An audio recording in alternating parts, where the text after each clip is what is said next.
A minha intenção com esse vídeo é abordar realmente a questão do dengue que complica.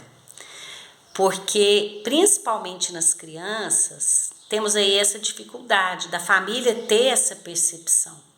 Porque a criança não vai verbalizar, não vai saber explicar.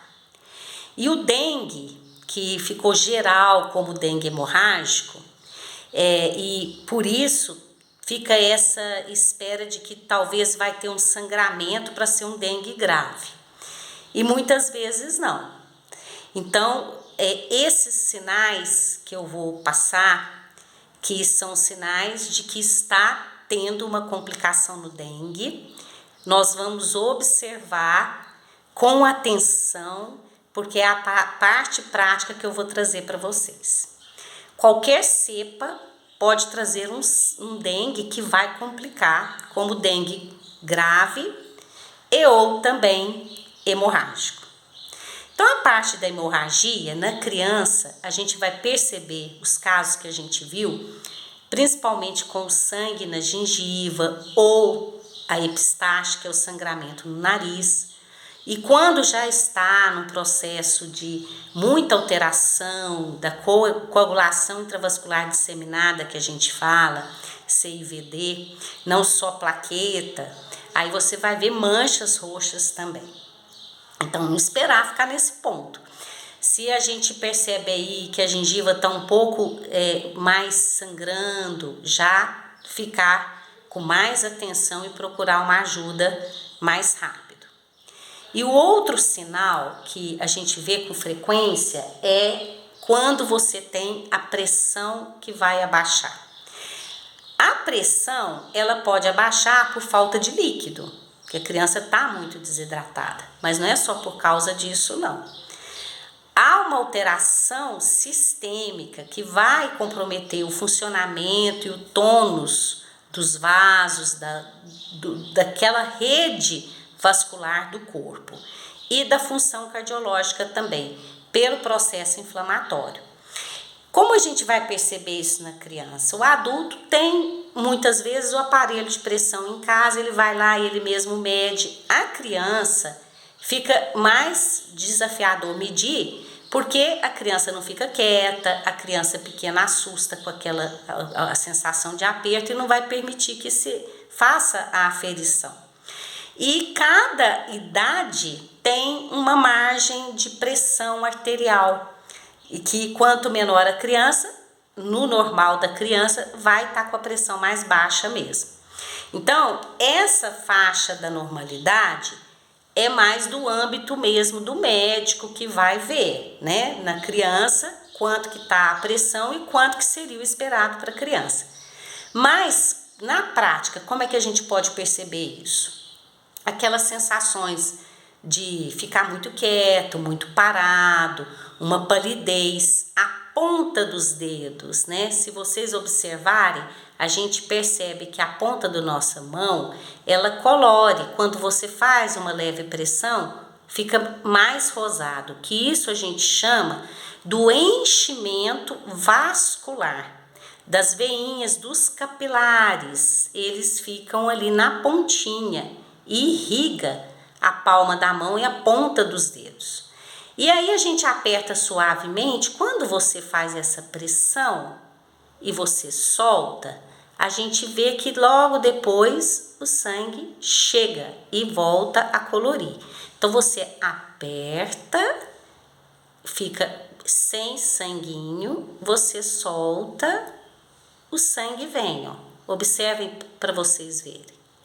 Aperta, você diminui a presença do vermelhinho onde apertou e depois o sangue enche.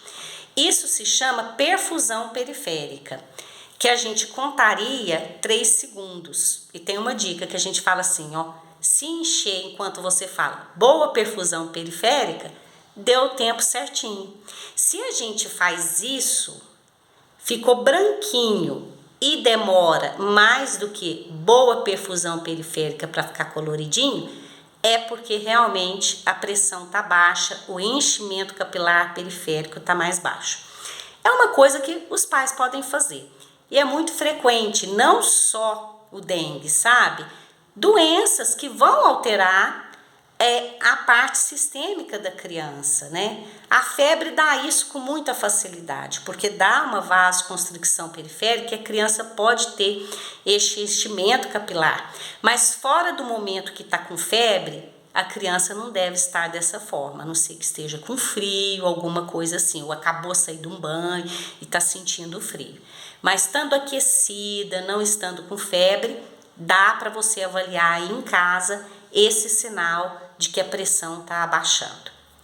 Eu vi também muito caso de dengue, que além do fato da desidratação, aí você observa na criança a língua seca, o olho que afunda, o desenho da órbita, que fica mais pronunciado, a criança mais mole, prostrada, a pele que você dobra, aí tem o jeito certinho da gente fazer na pelinha do abdômen e ela demora para voltar ao normal.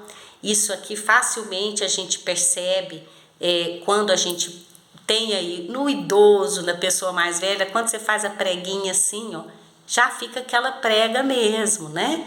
Ela não vai voltar, porque não tem um tônus ali no tecido. Na criança não, você dobra a pelinha, a criança vai ter um retorno à posição anterior pela própria elasticidade. Mas quando ela está desidratada, não. Você cria o molde e que persiste quando você solta ali a mão. A diminuição do xixi, que se começa a ficar mais que 12 horas sem urinar, também é um sinal de que a pressão possa estar baixando.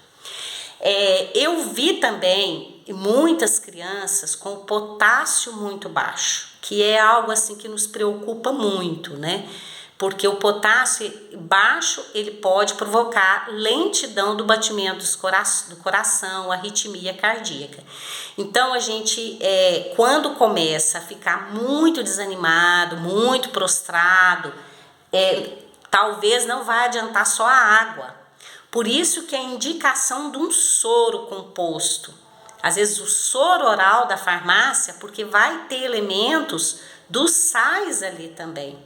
E não vai ser só a água que você vai repor. O soro caseiro, gente, ele é uma medida ótima para emergência, porque ele tem sacarose e cloreto de sódio que é um sal. Mas o potássio, o magnésio fica diminuído e a gente não tem como repor só com o soro caseiro. Então vamos observar isso daí. Repassando a nossa conversa, vamos ficar atentos aos sinais de gravidade no dengue. Nem sempre é só a hemorragia. Qualquer cepa pode provocar o dengue grave ou hemorrágico. Sinais de pressão arterial baixa, né? Inicialmente pode ser só o xixi que diminuiu, pode ser só a desidratação. Mas a medida da pressão e na criança observar a perfusão periférica é uma boa dica para vocês.